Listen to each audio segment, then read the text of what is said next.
તો હે મતદારો, સ્વાગતની તૈયારી રાખજો. ઉમેદવારના મોઢા મોઢ કહેવાની હિંમત રાખજો.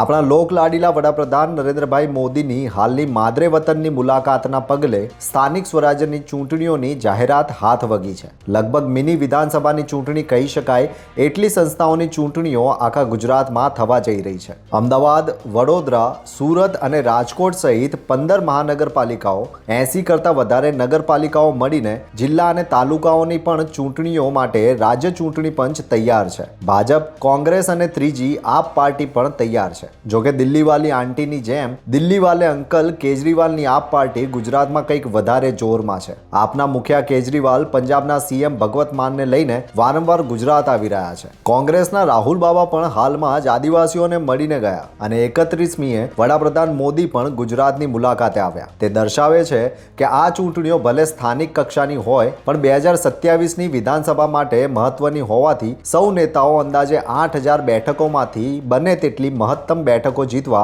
4 કરોડ કરતાં વધારે મતદારોને રીઝવશે. મોદી કહેશે, ભારત માતા કી.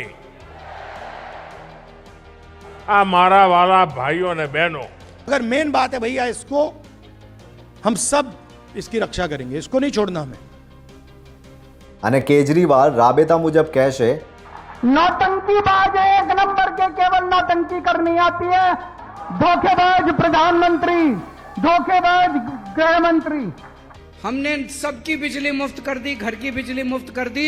અને તે સાથે કોણ સચ્ચા કોણ જૂઠાનો રાજકીય પ્રપંચબાજીનો બાજીગરી ખેલ શરૂ થવા જઈ રહ્યો છે આપણા ગરવી ગુજરાતમાં. તો હે મતદારો, સ્વાગતની તૈયારી રાખજો. બે હાથ જોડીને પરાણે હસતા હસતા આવનારાઓને આપવા વિવિધ સમસ્યાઓની યાદી તૈયાર રાખજો. અત્યાર સુધી ક્યાં હતા એવું ઉમેદવારના મોઢા મોઢ કહેવાની હિંમત રાખજો. 5 વર્ષમાં એકવાર ડોક્યુ કરનાર કહેશે, લ્યો મેં તમારા માટે જેટલા કામ કર્યા એટલા તો આખા વોર્ડમાં કોઈના કર્યા નથી. એમ હળાહળ જુઠ્ઠું બોલનારાઓને ઝીલવાની તૈયારી રાખજો. સમજી વિચારીને મતદાન કરજો, નહીતર 5 વર્ષ સુધી ઢૂંઢતે રહે જાઓગે. ધન્યવાદ.